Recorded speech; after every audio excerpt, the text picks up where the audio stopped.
masalah-masalah multikulturitas atau keanekaragaman, keberagaman kultur, multikultur itu seringkali muncul oleh karena keyakinan pada suatu aliran atau isme pada seseorang.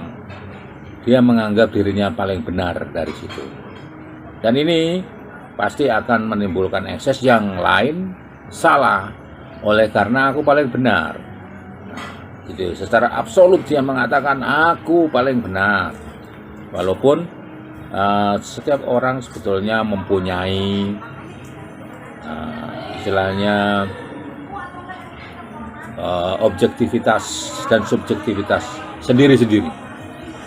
Jadi ada yang berprinsip aku paling benar secara subjektif dan absolut benar, tak peduli kata orang di luar, aku diriku ini paling benar, dan dia ditambah subjektifnya dia paling benar di situ. Tidak ada yang lain yang lebih superior dari dia atau mungkin sama atau egaliter setara dengan dia, maka dia akan memaksakan kehendaknya untuk dinyatakan sebagai pemenang kontes. Jadi kayak kontes aja ya kalau begitu. Ini contoh-contoh semacam ini banyak dijumpai. Dan ini sampai sekarang kita rasakan dengan adanya kelompok-kelompok yang akhirnya dia mendominasi, dan setelah mendominasi dia mengadakan gerakan-gerakan yang akan menihilkan, menisbikan, meniadakan, melenyapkan orang lain.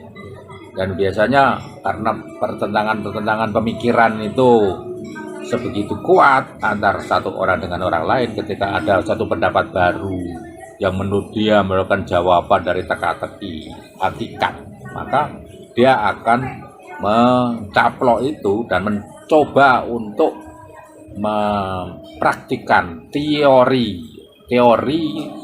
yang ada. Jadi teori-teori semacam Das Kapital yang dibuat oleh Marx dengan Marxisme dan dicoba untuk dilakukan oleh Leninisme, ya, itu akhirnya menjadi gerakan yang disebut komunisme, Marxisme Leninisme atau ML.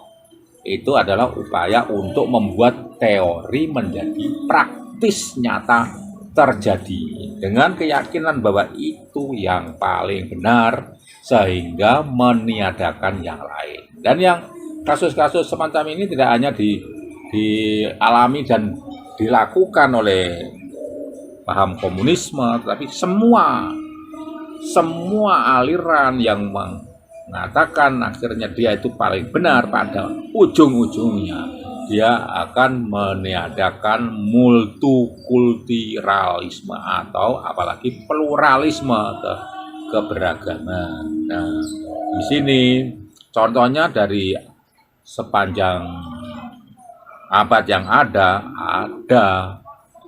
Kalau sekarang kita ada upaya-upaya orang yang mau anti keberagaman di Indonesia, dengan ujung-ujungnya dia melakukan gerakan-gerakan terorisme, entah dari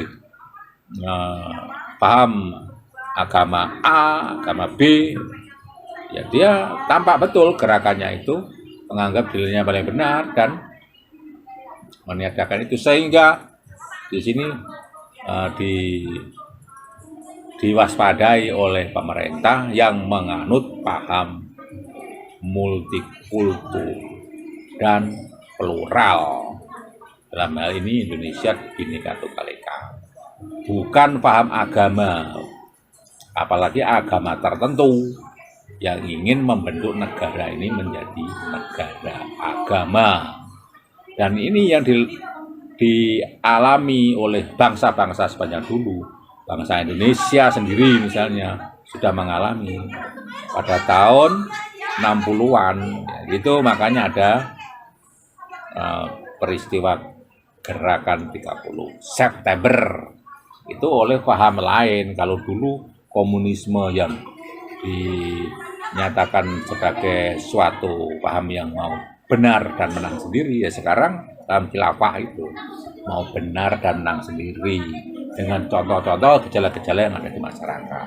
Harus diingat, yang melakukan hal itu tidak hanya satu kelompok saja, bahkan semua kelompok yang ada mempunyai peluang yang sama untuk bisa jatuh kepada kondisi sikap seperti itu. Sekarang contoh yang lain, juga agama Kristen juga begitu.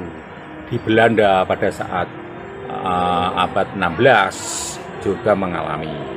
Pada saat itu negara Belanda mempunyai agama negara adalah Calvinisme.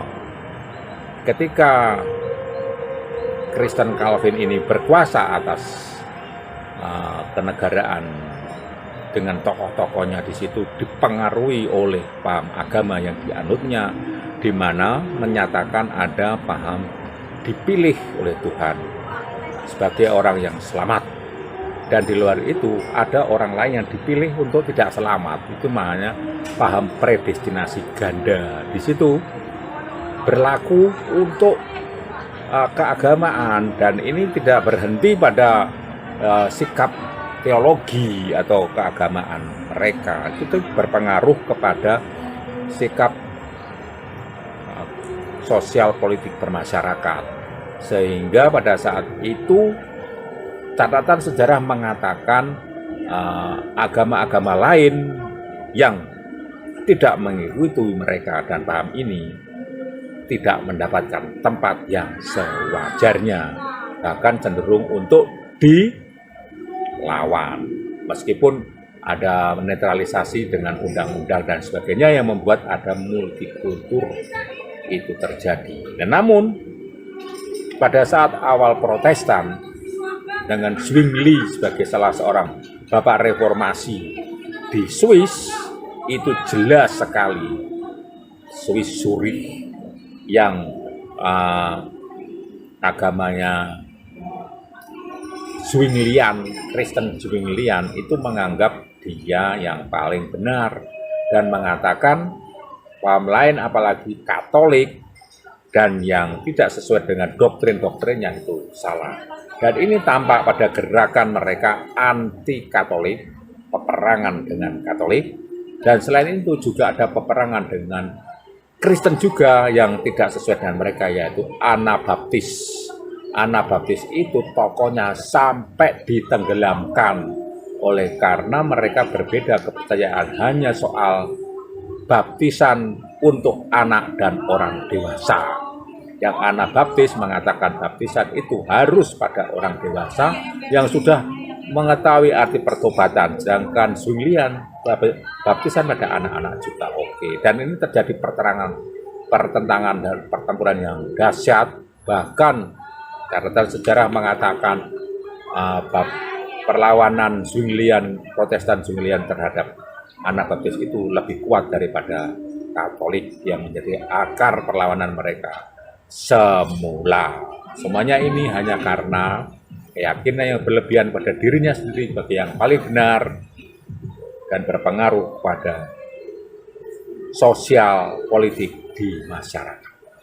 Yang mengalami perlakuan semacam itu tidak semua yang kita kenal secara populer, apalagi yang melakukan semacam itu. Ya. Jadi jangan merasa Anda jadi korban satu-satunya bila menjadi kelompok yang minoritas atau terkena diskriminasi, dan jangan menganggap hanya orang-orang itu saja yang melakukan, karena pada sepanjang sejarah manusia semua mempunyai potensi yang sama untuk menjadi seorang penindas. Coba yang paling terkenal yang mungkin di benak ingatan kita adalah Nazi Jerman, ya. Lantas menjajah Eropa pada bangsa-bangsa di Asia dan Indonesia khususnya Belanda 3,5 abad, dan Inggris 5 tahun dan Jepang 3,5 tahun. Hanya itu yang kita ingat mungkin, tetapi harus diingat semua bangsa mempunyai peluang yang sama, dan pada saat kondisi memungkinkan mereka dapat menjadi penindas. Selain Nazi Jerman, ternyata ya sebelumnya kita yang sudah paling dikenal dan distigmakan atau didoktrinkan pada kita itu kaum komunisme, gitu. Sekarang khilafah, gitu. Yang zaman dulu ternyata ada yang disebut agama negara Calvin di Belanda, lantas Zwinglian di Swiss. Nah, semua mempunyai kesempatan yang sama untuk menjadi penindas dan sejarah bangsa-bangsa secara prasejarah maupun sejarah, semuanya juga demikian kondisi yang memungkinkan. Jadi pada saat ini ketika kita bilang negara anu harus kita bela karena dia yang benar dan ditindas oleh negara anu. Nah, itu kebetulan pada saat ini, tapi secara umum kita harus waspada, jangan kita sendiri juga begitu, jangan kita sendiri juga begitu, karena semua orang mempunyai peluang yang sama. Oke, tetap waspadalah.